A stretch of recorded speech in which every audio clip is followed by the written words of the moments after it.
When is the SEC versus Ripple lawsuit going to end, and when can we expect XRP to go to the moon?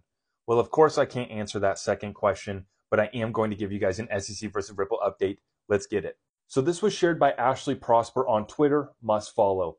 Tomorrow, which is February 20th, is the extended deadline in the Ripple versus SEC case for the remedies related discovery. This is determining how much of a disgorgement, fine, whatever you want to call it, is going to be handed down on Ripple. We will not see anything Ripple has handed over until the SEC files its brief on March 13th, and don't expect much on that front. A lot of what the Ripple is just handed over to the SEC, financial statements, on-demand liquidity contracts, we're not going to get to see those, and if we do, they will probably be heavily redacted. Also, Judge Torres' final decision on this case is not due in April. Final submissions for remedies are due April 29th.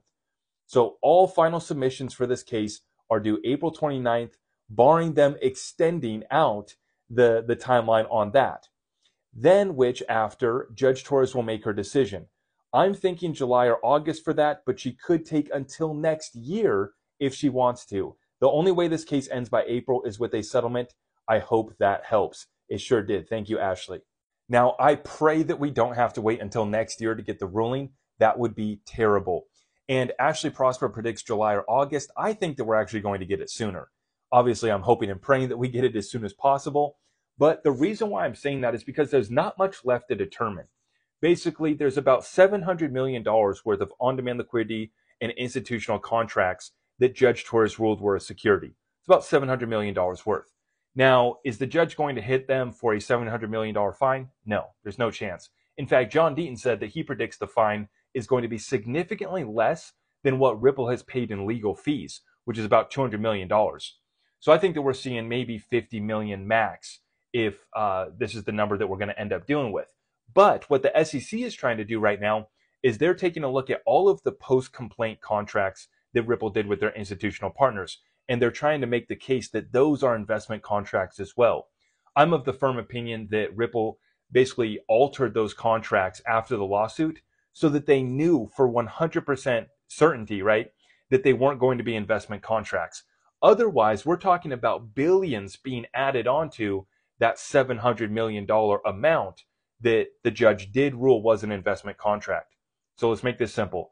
Right now, we're looking at $700 million is the amount that Ripple offered as investment contracts, unregistered securities.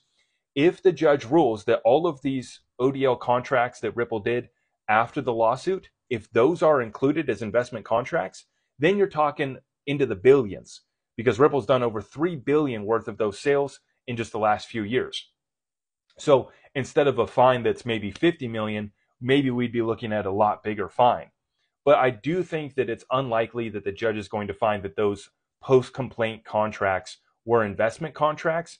I believe that Ripple and their lawyers structured them in a way that it's very just a straightforward deal. You give us currency, we give you XRP. There is no investment contract. There is no expectations, stipulations, or anything that would make it an investment contract.